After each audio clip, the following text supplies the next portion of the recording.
Welcome to Thoughtful Money. I'm its founder and your host, Adam Taggart. Stock market valuations remain high by nearly every valuation metric. And what concerns today's guest is that the earnings estimates being used to price stocks today seem far above what the free cash flows of the underlying companies will be able to deliver. In short, stock prices appear to be promising returns that their actual profit growth simply can't meet.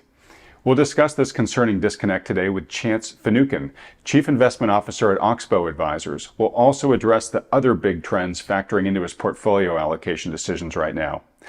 Oxbow Advisors is a financial advisory firm founded by Ted Oakley that specializes in the needs of high net worth clients. As Ted's CIO, Chance will share with us what kind of market outlook the firm sees ahead for the rest of the year and how it's positioning its clients' assets today for it. Chance, thanks so much for joining us today. Hey, Adam, it's great to be back. Thank you. Pleasure to have you on here. We have Ted on from time to time, and we need to have you on more, so I appreciate you taking time out of your busy schedule of both managing all the portfolios there at Oxbow, but also running around after a 14-month-old young boy. Congratulations on that again. Yeah, no, thanks. It's been a really fun year so far. All right. Well, you look way too rested for a guy with all that on his plate, but I'm glad for it.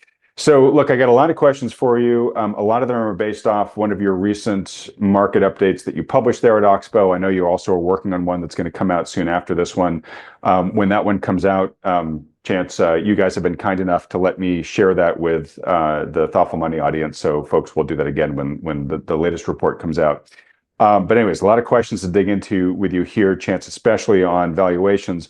Very quickly, though, if we can just kick things off with the intentionally broad question I like to start these discussions with. What's your current assessment of the global economy and financial markets? Sure. So just looking at things from the very sort of base level, we always start with sort of just what's the risk-free rate? What can we make with taking out anything on the risk curve? So right now, you're still looking at a higher than 4% short-term treasury rate. It's way better than what you could have gotten 4 or 7 or 10 years ago, and allows you to maintain your purchasing power in a world that is 3% inflation right now. So it's nice to know you've got that as a starting point. And then when you start thinking about where you can try to take risk in a smart way, if you look at the US stock market, we just had 2 really good years for US stocks. And what we're seeing is that valuations are high. And if you take a 5 or 10-year outlook like we like to, the starting point that you're at today would suggest that your expected returns are going to be definitely lower than the historic average, and you need to be mindful of that. We also think it's not taking into account the increased uncertainty and volatility that's being put into place under the new presidential administration, just in terms of not knowing where policies are going.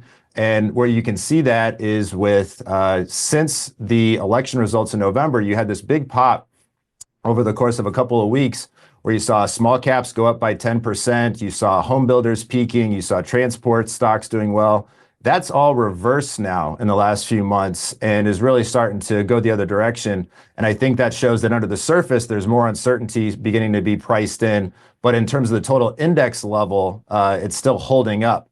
So for us, we're really trying to focus on smartly taking risk. And then the last piece is internationally. What we notice both domestically but also overseas is inflation accelerating and a little bit of better growth than what we saw last year in some of these overseas markets like in the UK, Europe, China.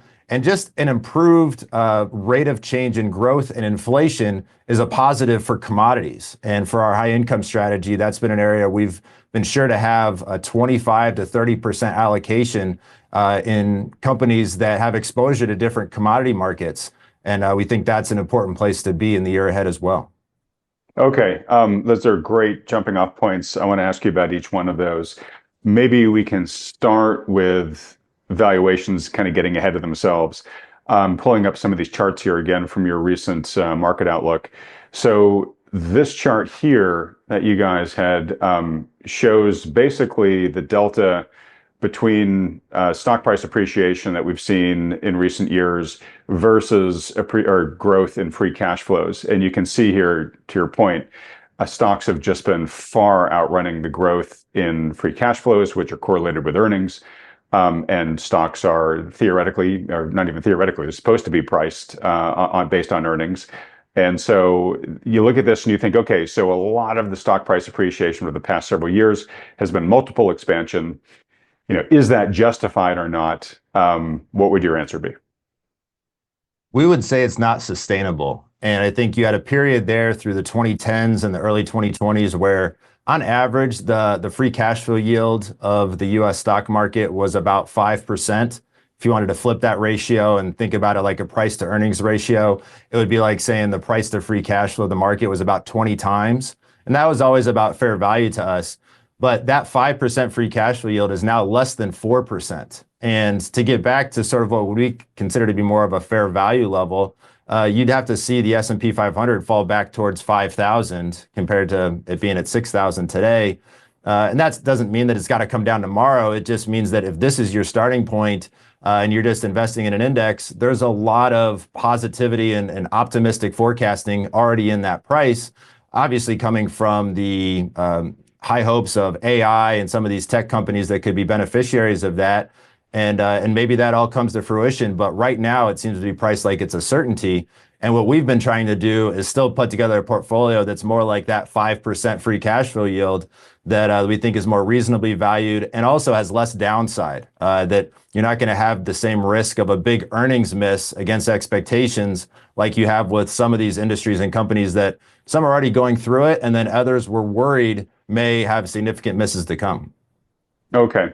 We're going to talk in a bit about your allocation, but what I'm sort of taking from what you're saying here already is, look, the stocks measured broadly seem to be overvalued for the reasons that or richly valued for the reasons that you just mentioned. We'll talk in a moment that a good chunk of that's because of overconcentration or high concentration in the stock market. Big tech AI is pushing an awful lot of that. It sounds like you're saying, look, there are pockets of better relative value in the market, and that might be where the gains are going forward, which this would echo what some other recent guests on this channel have said, which is a more active approach is probably going to yield better results in a year like this year versus just riding the passive side, which the past 2 years, that's been a winning strategy.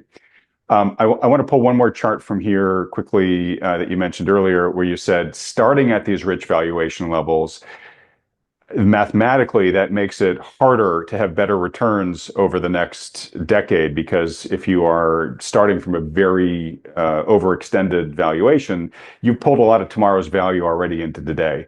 So, really, that needs to be worked off. And I guess the question I have for you is, we've got this chart here that's basically showing when PEs are this high, subsequent 10-year returns tend to be flat or even negative. We can get there just by going sideways for 10 years, or we can get there by having a lot of volatility, right? Some big up years, some big down years, but lo and behold, 10 years from now, you look back and you say, well, we didn't really make a lot of progress. Do you favor one route versus the other in terms of probability? I would say, logically, you would think, oh, we'll just trade sideways for 10 years or 5 years until we get back to sort of a normal valuation, and then you can go back to an 8 to 10% return every year in the stock market. But I'm sure you've seen those data points where if you look back the last 100 calendar years, it's something like only 10 to 15% of the time that the stock market actually delivered that 8 to 12% return that it averages historically. The sentiment of investors and just changes in forecasts, whether it's in economic growth or in industry and company growth, that drives these huge swings in the stock market in terms of prices. And so our expectation, we don't know if the next move is going to be further up like the past 2 years, or if we're going to go through a correction or a bear market first, but we would anticipate volatility throughout the next 5 or 10 years. And right now you need to wait for the next opportunity to have a better pitch if you're sitting at the plate waiting for something to come through that you think is really priced at a great level for a 5 or 10-year investment. Okay. And again, maybe I'm stealing from the punchline from later on in the discussion here, but with an outlook like that, does that mean that you guys are still allocating, you're still playing within this market, but does it mean that you're being a little bit more conservative than normal, meaning not just maybe picking some of these lower valuation stocks, but maybe also holding on to a little bit more cash reserves or a little bit bigger percentage in things like T-bills, so that if indeed there is a downdraft, you have some dry capital to deploy at better valuations? Yeah, absolutely. So in our long-term growth stock strategy, we've got about half in stocks and then half in short-term treasuries. In our high income strategy, which is the other portfolio that's in has an allocation to riskier asset classes, it's a similar approach where it's about half in safe treasuries and then a half in allocated into things that have a little bit more risk to them, but we think we're taking smart risks and trying to generate an outsized return. And two ways to think of it. One would be there's very little out there that's really undervalued. If there's something that looks really undervalued when everything's been up the past 2 years, it probably means there's something truly wrong with that company or that industry. And there's all sorts of examples we could jump into, but that's usually not the place to go. And so what we're trying to do is find things that we think are reasonably priced. You're not stealing it, but you think you're catching it at the right time in the cycle and you think the downside is low. So if you miss a little bit on your estimates, the risk of a break is only maybe 10 or 15%. It's not 30 or 40%. And you give yourself an opportunity to get an outsized return if you're right and things really come together in a good way. So to give an example of something like that, just within consumer staples, we primarily have been focused on the household and personal care industry because that gets away from the risk with GLP-1 drugs and people trying to be healthier, and also some risk with tariffs with the alcohol and spirits companies, which is one of those industries that looks really cheap right now, but there's good reasons for it. But if you just look at the packaged food area, it's not an area that we're really looking to go into, but two companies that we think are significantly different right now. We did a small investment recently in General Mills. Not exciting. It's trading at 13 times earnings. But if you look through the history of the company, they very rarely have much of an earnings miss. So you can get a 4% dividend yield. They'll grow their cash flow about 5% a year over time. We're just trying to get a little bit extra return on top of that risk-free rate without taking too much risk.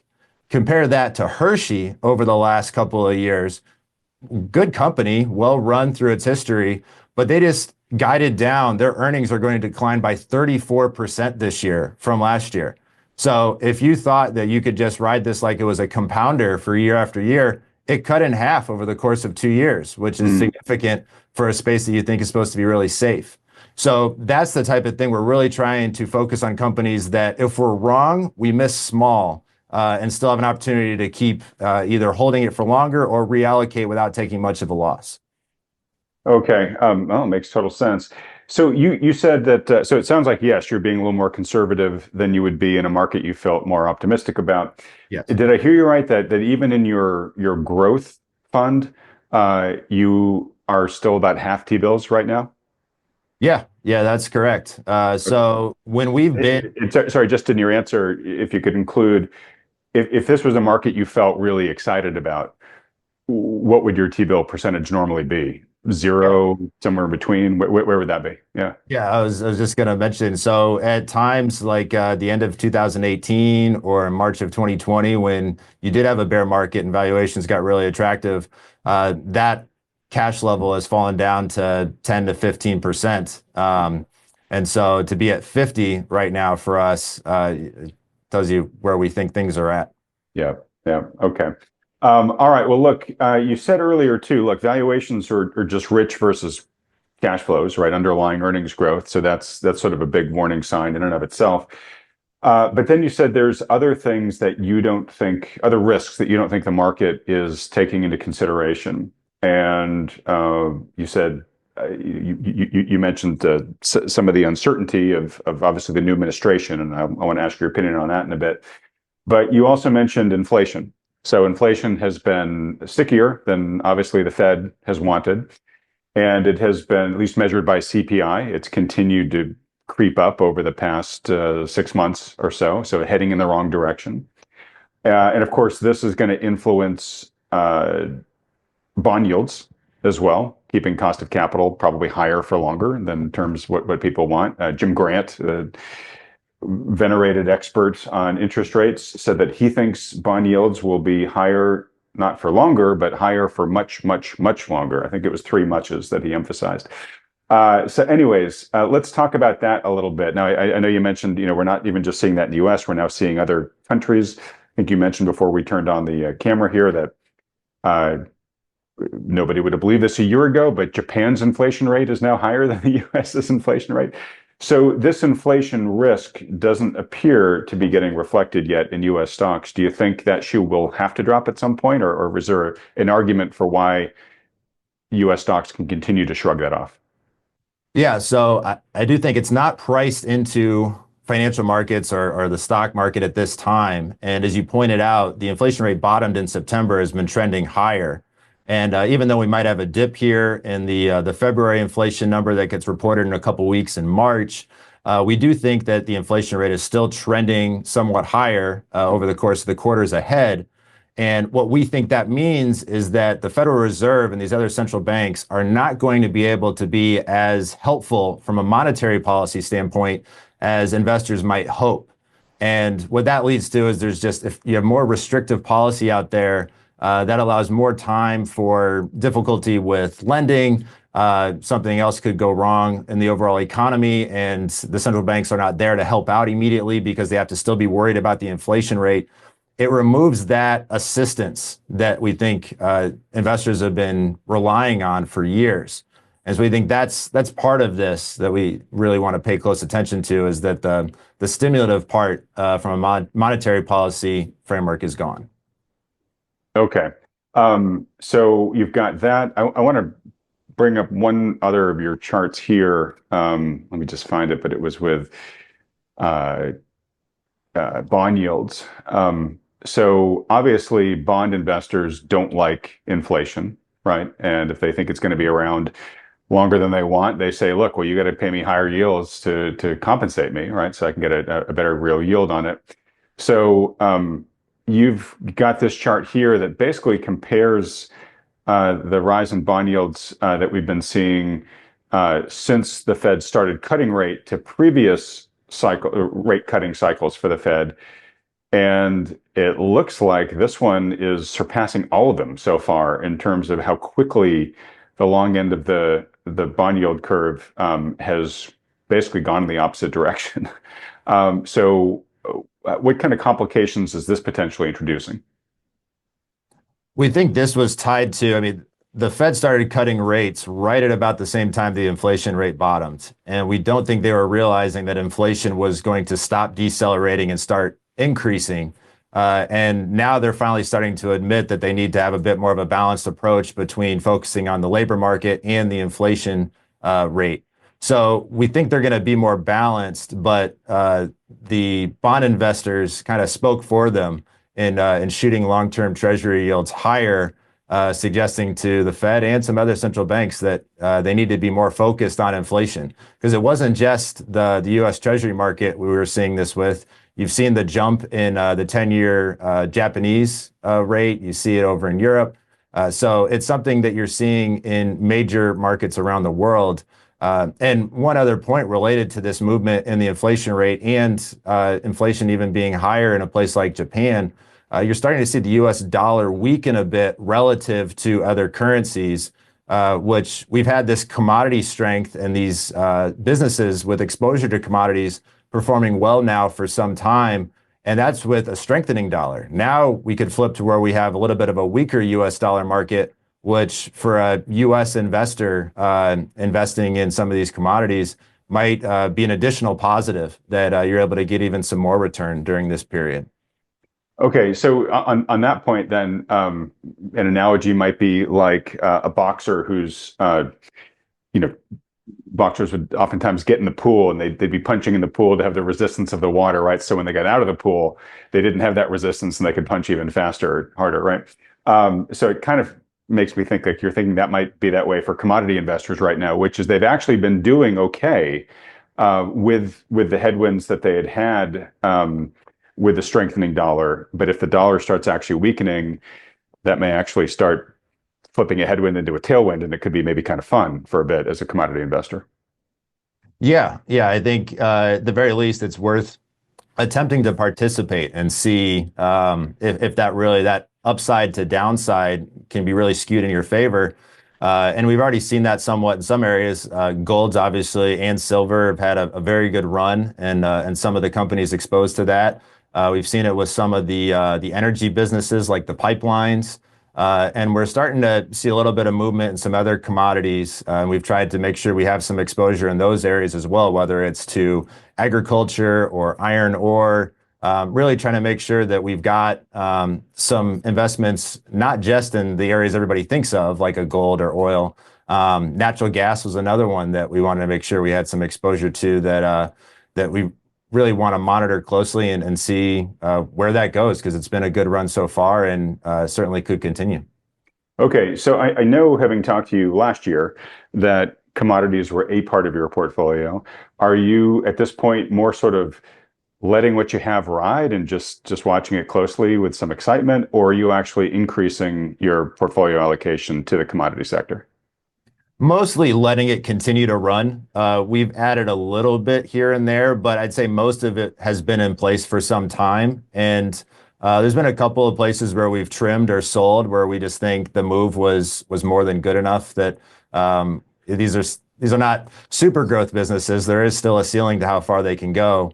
Yeah. But by and large, I think just continuing to hold what we have and just to the point that I'm sure some of your other guests have talked about, there's just changes happening under the surface. You mentioned Jim Grant and where interest rates are going. We might have had the end of a bond bull market in 2020, and now we're 4 to 5 years into a reversal, and interest rates tend to move in 30 and 40-year cycles. That has impacts on other parts of the market, whether it's secular growth businesses or commodities. So we're trying to make sure we stay balanced and really be respectful of these trends that can last multiple years, commodities being a part of that. Okay. All right. So what I've taken so far from what you've said, given the current market conditions, stocks pretty darn rich. So you want to really be selective in terms of looking for much better valuations. But I hear you said there's really not that much that's like on sale right now. So my guess is reluctant might be too strong of a word, but you're not an aggressive buyer of individual stocks right now. T-bill and chill still works for the time being, right? You can still get a pretty decent safe return. Fed has basically stopped cutting for the foreseeable future because of inflation, right? So you don't have to worry too much about those rates coming down anytime in the near future. And commodities, a plus for the reasons you just mentioned. So bonds, you would think, given the comments that you've just made about bonds, that you guys are probably kind of skittish about going out on the long end of the treasury curve, at least. Presumably, that also applies to corporate bonds, which have even additional risks as part of them. But don't let me presume. What are you guys currently doing around bonds in your portfolios? We've got small positions in the long-term treasury. That's a new position. We've got just a little bit of exposure to a few high-quality corporate bonds that are companies that we know well, that we might buy a 5-year corporate bond with a 5% yield, just as a way to try to get a little bit of an increase on that 4% risk-free rate. But by and large, the vast majority of our fixed income exposure is in U.S. Treasuries with a maturity of 2 years or less. And that's really the focus, because we do agree with those that think that we're in a different time now in regards to interest rates. The trend is moving higher, and there will be stretches where you might get a break lower. Whenever you see the 10 or 30-year Treasury yield get up towards 5%, you do see these moments where it'll come back down by 50 or 100 basis points. And we think we might be in a bit of a short-term period like that, but you really have to trade those opportunities rather than just buying and holding them like you could have from the 1980s all the way up until 2020. Got it. So is the relatively new longer end duration U.S. Treasury position that you just mentioned, is that more of a shorter term trade because you think rates are coming down in the very near term? Yeah, shorter term. Yields are coming down. Yeah. Yes. Shorter term, I think the idea there is that right now so much optimism got priced in there, and there's just a lot happening and a lot moving within the economy and policies and uncertainty, that it wouldn't take much for something unexpected to occur, that something just breaks and you see a short-term drop in interest rates, like you saw on Friday, February 21st, when you saw the stock market go down significantly and you saw bond yields go down. And you might have a stretch there here in the near term where that extends for a bit, but we're only trying to do it for a trade, and then we would stick to our core positions of those short-term treasuries and commodities and things of that nature. Okay. Well, we've had, as you said, 2 great years in the stock market, right? Back to back 20+% years. And then it's sort of like somebody took the snow globe and just shook it up, right? With the new administration coming in and a completely different playbook than the previous administration. And I think it's fair to categorize Trump's first 30 days in office as aggressively disruptive. So again, that's the shaking of the snow globe here, and we're all waiting to see, what'll happen as the things begin to even out, if they do. So you have a lot of that uncertainty in the mix here. So I want to get your thoughts on the implications of the Trump 2.0 administration as you guys at Oxbow understand it so far, noting that it's still really early days. And then that creates an uncertainty risk, right? There's a lot of things that the Trump administration, a lot of surgery it's performing, probably a lot of things it's breaking on purpose to hopefully replace with something better. But the something better isn't going to arrive tomorrow. It's going to take some time, right? So there's risk there, which the market doesn't seem to be pricing much of that in right now. Secondly, so far in this conversation, neither you nor I have mentioned the word recession. And presumably, you've outlined a whole bunch of concerns that have nothing yet to do with recession. But if a recession were to happen, then obviously would exacerbate a lot of the concerns you're talking about here. So I'd like to get a sense to where you think we are, sort of economically speaking, and if there's a risk of a slowdown or even a full recession at some point, anytime concerningly soon, that we should at least be factoring it in somewhat to our portfolio strategies. Why don't we start with the Trump side of things? What implications are you guys expecting from what we're seeing here? I don't think it's difficult for, I would say, anybody to say with certainty where things are headed. One thing we do notice is that it does seem like players in the market have become desensitized to these announcements. So I can remember the weekend where those announcements occurred with tariffs regarding Mexico, Canada, and China, and there was significant movement in the stock market and the fixed income market the next day. Now, when and the tariffs were pushed off exactly by the end of that next day. So I mean, the game just keeps changing. Exactly. Yeah. Exactly. And I think because sometimes it might be a negotiating ploy for a different tactic. Now, unless something significant that's far-reaching, like the aluminum or steel announcements, that's not going to hit the whole market. It's got to be something far-reaching, and it's got to actually be enacted and go all the way through. We think it's going to take something like that for markets to really adjust. So it goes back to your point about uncertainty. We don't necessarily know what's going to happen. We don't have a prediction that a recession is coming. But you look at what's priced in and just say that's too far on the optimistic side. And that's why we've positioned ourselves. We've got so much in short-term treasuries. We have a stock strategy that's in lower beta, more consistent companies, so that if there was a recession where you saw significant earnings revisions to the downside, we own a lot of companies where we think their revisions would be significantly less impactful and they'd hold up better. So we've already positioned ourselves, even though we're not saying a recession starting next week, we're positioned that if that occurs, we think we're better placed.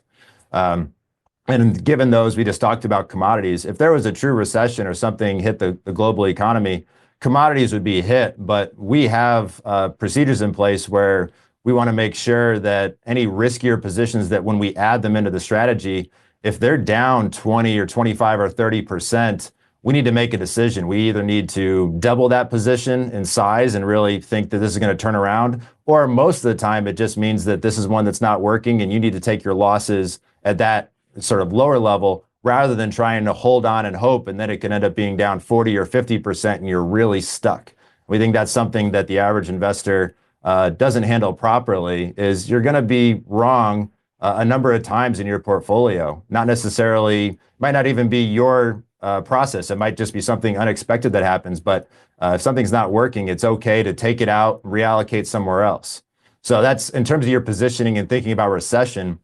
The final point on the recession is with what's happening with DOGE and how they're trying to really focus on making the government more efficient, trying to pull back on fiscal spending. The government spending aspect of our GDP here in the US was a significant driver of growth in recent years. And if that's not going to be a significant driver, that could end up being a reason why GDP growth here in the US comes in significantly less than that 2.5% rate we've been hitting recently. Yeah, yeah, no, that's definitely it's so interesting. And of course, you would say, well, that's not a reason not to try to find cost savings, right? But it's one of those transitional costs that we would just have to pay to hopefully get to a better destination there.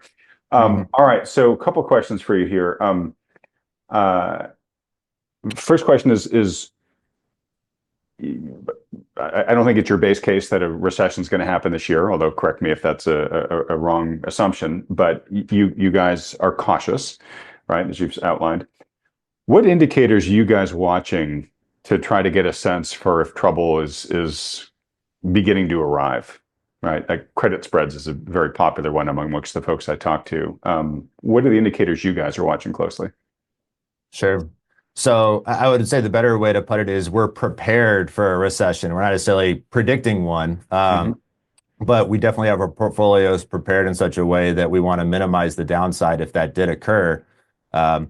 In terms of what we track, there's all sorts of surveys or things like that that come out on a monthly basis that are interesting to follow. But sometimes it's really useful just to see what's happening in the markets themselves and what's moving. And a couple of things that we've noticed real recently that have been happening is the home builders or the home construction industry and the transports. So the Dow Transports Index, those are more cyclical parts of the economy that when they start to turn and roll over, they usually don't just stop and start accelerating up again. Usually means that a different part of the cycle has become.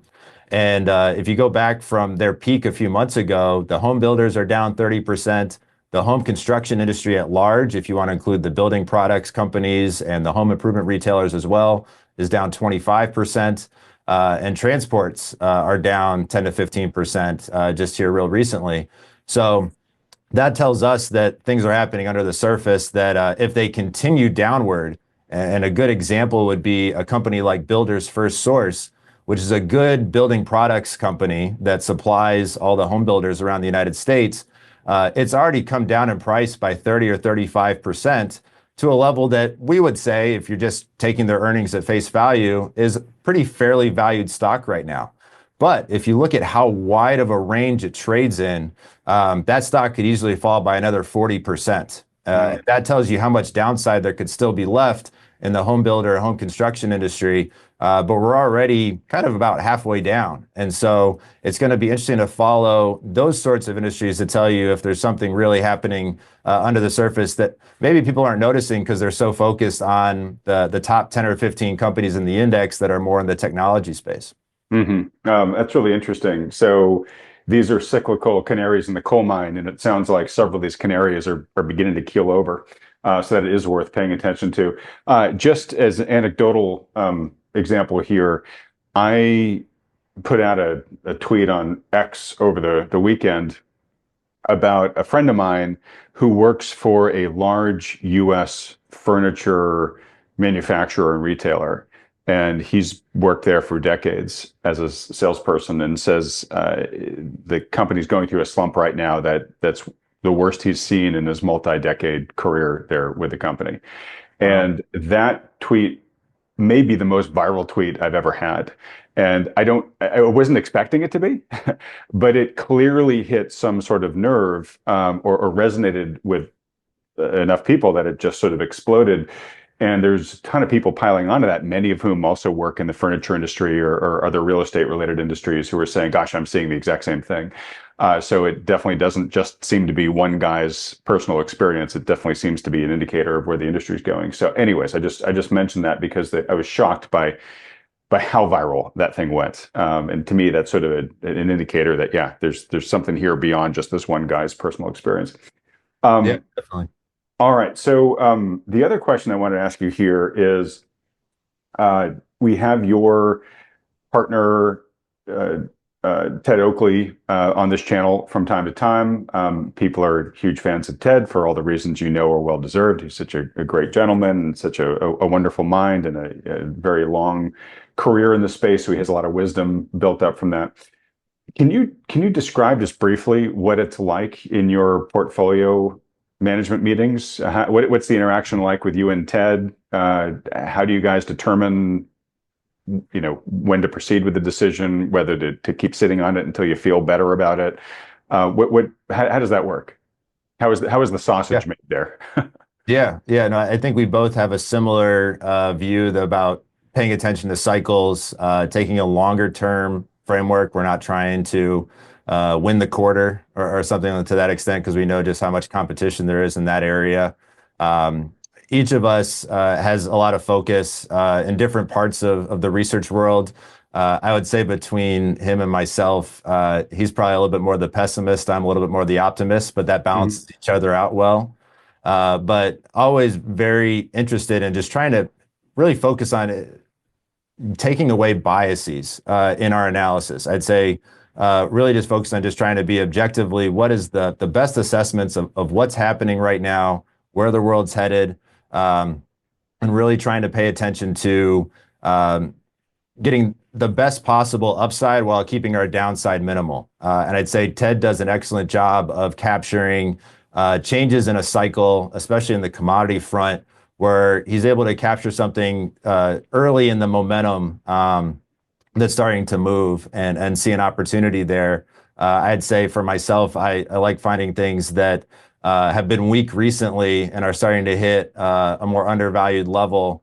And yet you still know the fundamentals of the business are intact, and you can rely on that showing through over a longer term time horizon. So it's really been a fun partnership trying to just find opportunities. Sometimes there's a lot out there, and I can remember stretches in 2018 and 2020 when there was just a lot to choose from, and there was not enough room in the portfolio for how many opportunities were out there. And then there are times like today where it really pays to make sure that you know what your downside is and where you could be wrong, just because you know how far things have gone in the last couple of years. Does this feel like the other end of the spectrum in terms of periods where there's just so many fish to try to get in the boat because you see so many opportunities? Does this really feel like you almost don't want to put your hook in the water because there's just nothing worth catching?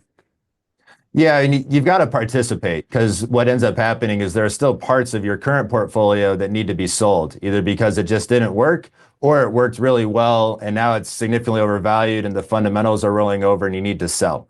So if we're staying about half invested right now, there's got to be some new opportunities you add in.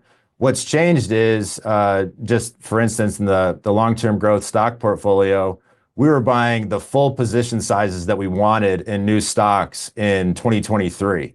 And then over the course of the last year or so, we've basically been buying about half of the position size that we want and then leave room if we do get a bear market or a move downward where we can double the position. But the prices that we're getting for what we're currently buying, they're reasonable. We think we could get a 10 or 12% expected return, but you're not expecting a 15 to 25% return a year on some of these. So you really want to be mindful of that in terms of how you size the positions that you do take. Okay. Yeah, and it's probably been about a month and a half to 2 months since I've interviewed Ted, so I can't speak for his point of view today, although you can much better than I.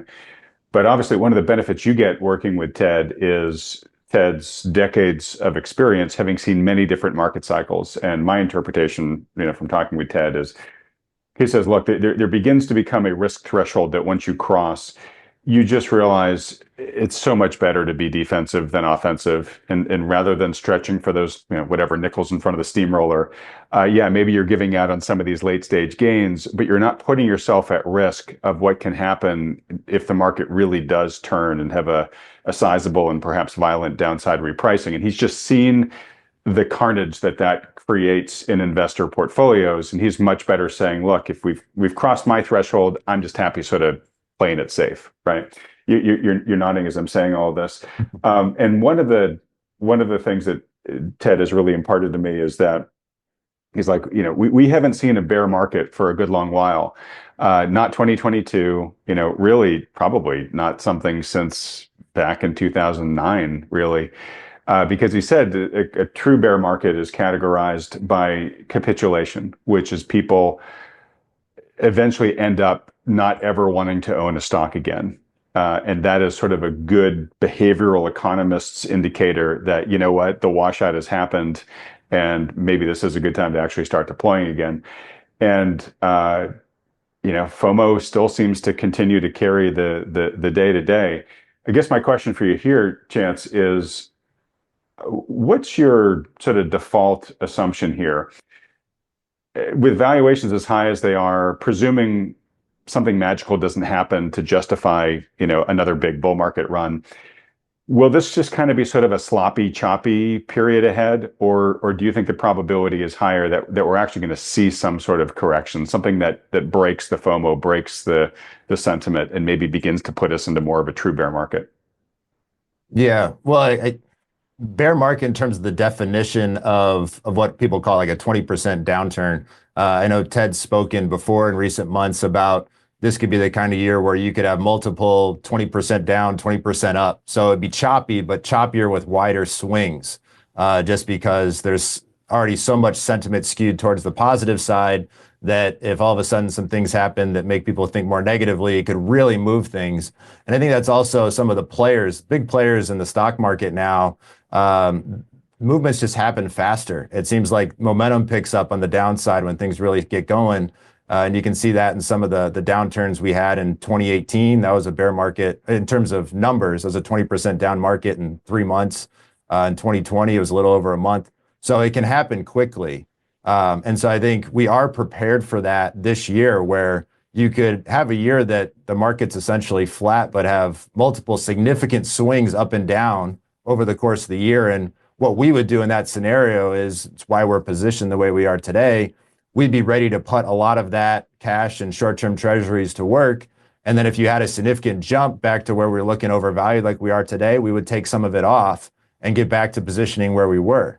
In terms of the true bear market that Ted likes to talk about, the factor that people don't think about with that type of a bear market is the time.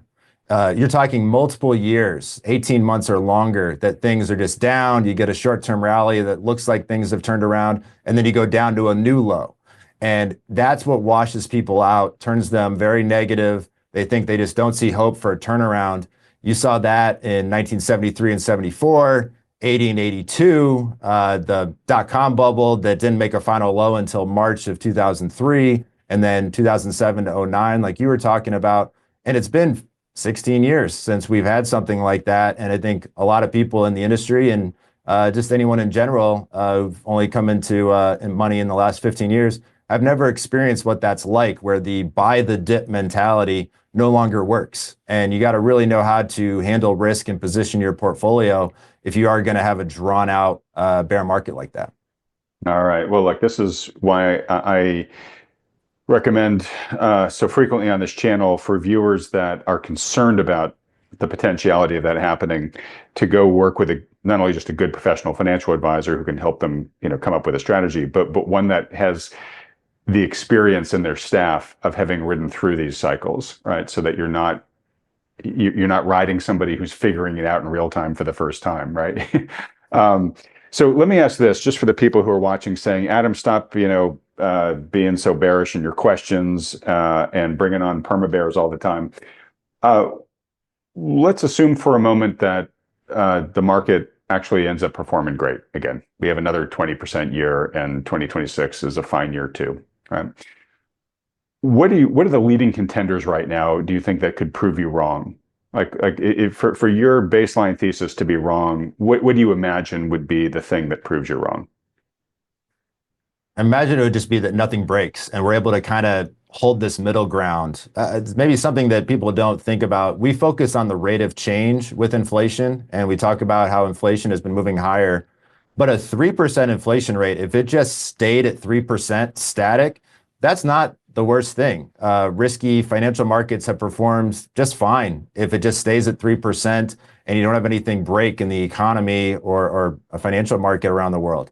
So you could have a scenario where things just kind of hold steady and the cyclical economies pick back up. Optimism, especially small business optimism, starts to pick back up. I think we had a spike in small business optimism right after the election results, where they were thinking some deregulation would really help their businesses. Now, CapEx plans have come back down a bit because I think just how fast policies are moving and things are being announced has created a little bit more uncertainty. But if things even out again and that optimism resumes, you could end up having a decently performing economy and these cyclical businesses deliver on their numbers. The tech AI story really comes through, and there are really good uses for that the businesses can put to work, and that all happens the way everyone hopes. All those things could come together, and you could have another double-digit up year this year or next year. We just like looking at how things have performed historically, and just know that when you've gotten to this level with where things are priced, that the odds are eventually that you're going to have a significant downswing. And if you don't mind taking on that risk and you want to stay fully invested, focus on cyclical stocks, that's perfectly okay. For our investors and the way we try to manage money, we always are going to focus on the downside and the risk first, and that's where we're really placing our interest at this point. All right. Well, I appreciate that, and it's a great exercise to go through. Sounds like you guys gone through it enough that you had a quick answer to the question. I always think it's smart to be watching the things that could prove you wrong, even if you feel pretty confident about your default outlook. Okay, so in terms of positioning, we've already talked a lot in this conversation sort of about your general sentiment on each of the major asset classes. Is there anything else that you want to tell us about how Oxbow is positioning right now? And maybe in your answer, I believe it's Ted that says, I don't think it's really the era of 60-40 anymore. It's more like 30-30-10, I think is the way he sort of thinks about it. And if that's still true, explain what the 30-30-30-10 is.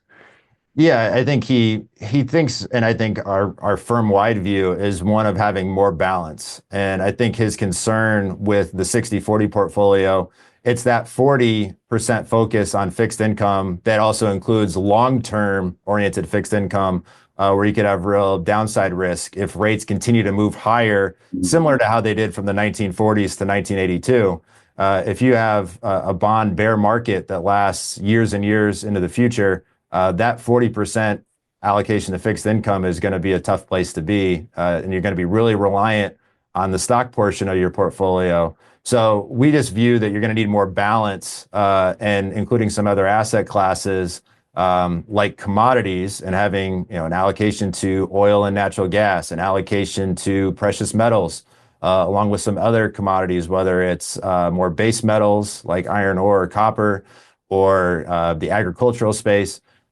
Having a little bit more of a well-rounded view, I think, is going to end up being a better way to allocate your portfolio for the years to come, just to mitigate the downside and still hopefully end up having a satisfactory return.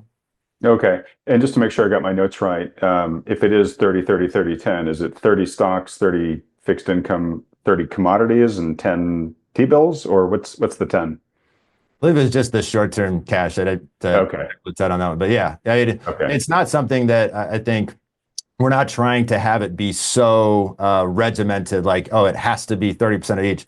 I think it's more just making sure that people are considering, and it's a moving target. There are times where, like right now, our high income strategy is 25 to 30% exposed to commodities.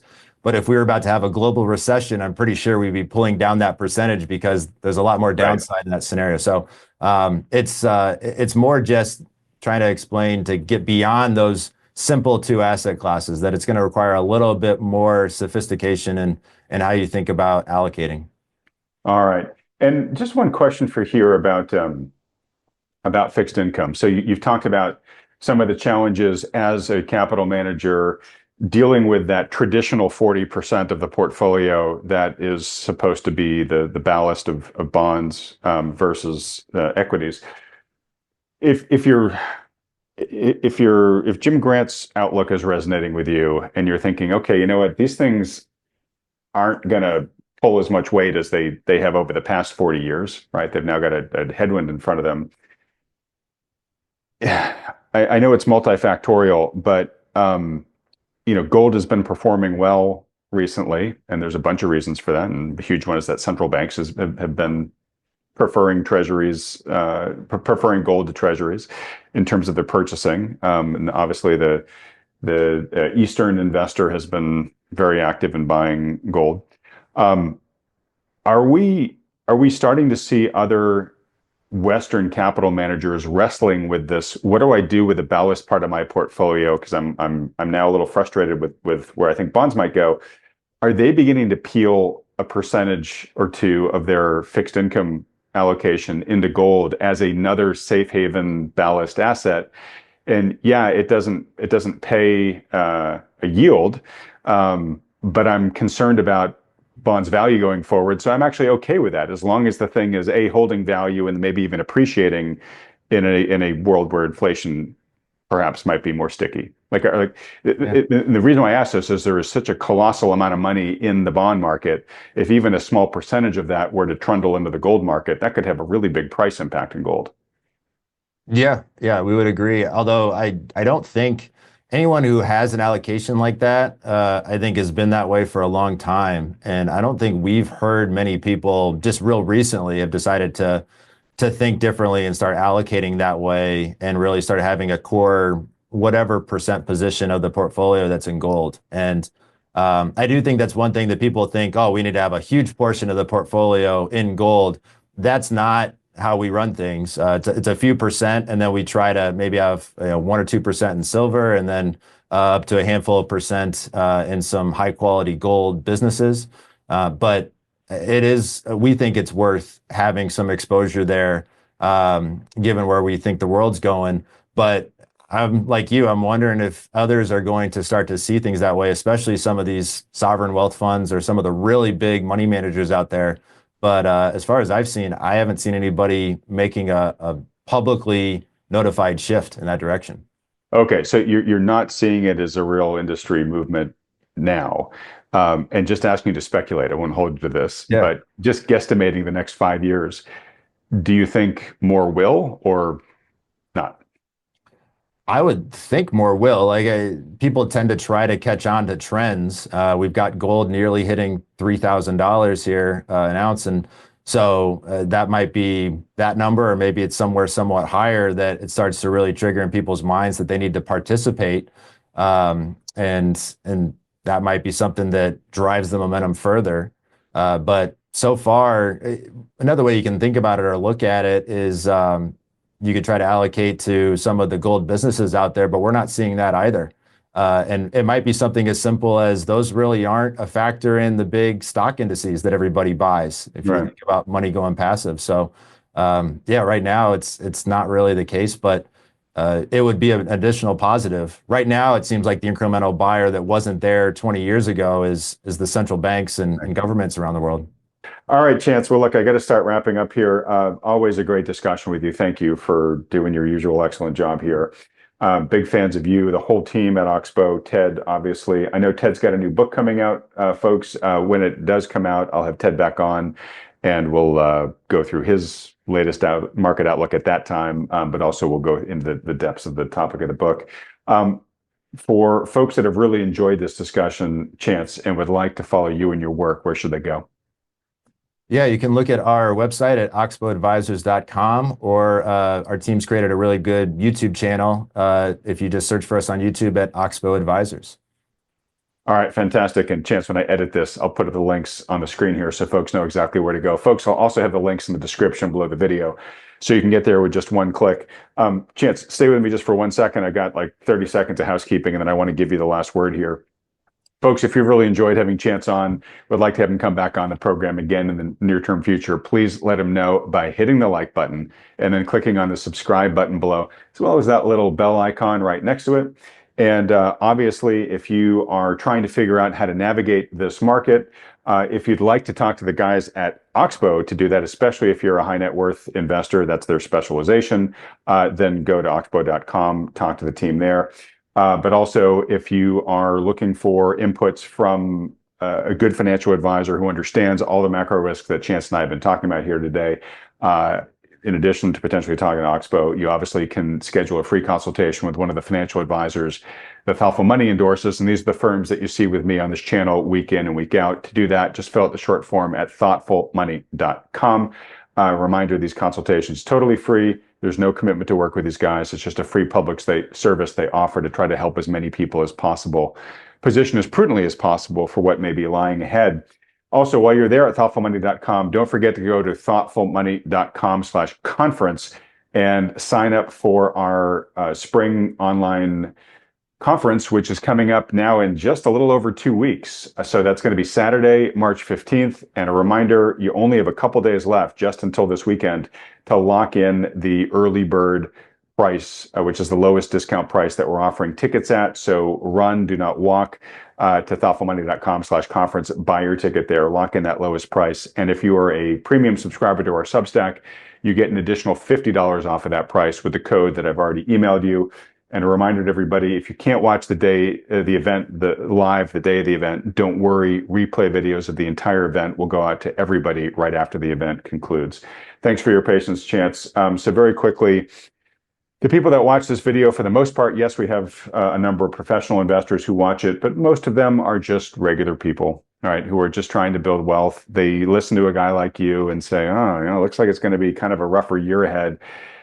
I don't want to get wiped out if the market does some crazy things. What would just sort of be your parting counsel to the regular investor in a year like this one? I'd say sort of good habits. I mean, just, if you're still at the point of your life where you're still saving and building up your wealth, just continue to focus on the saving and making smart decisions. And really, if this ends up being a more choppy and volatile year, and if there is a significant down year ahead, just making sure that you kind of know your long-term goals, that you've got a plan that you're building right now, that if the value of the stocks you've got goes down by 30%, don't sell at the bottom. You want to be able to know that over a 10 or 20 or 30-year time horizon, this is going to turn out okay. And just be ready for those tough decisions if you end up in a very more difficult market than we've had the past couple of years. All right. Well, wise counsel. Chance, can't thank you enough. Thanks so much for coming on. Great discussion. Really look forward to having you back on in Q2. Yeah, thanks a lot, Adam. All right. And everybody else, thanks so much for watching. We like to provide the information we think is most valuable to investors. If you'd like to see more of our insights, please subscribe to our YouTube channel.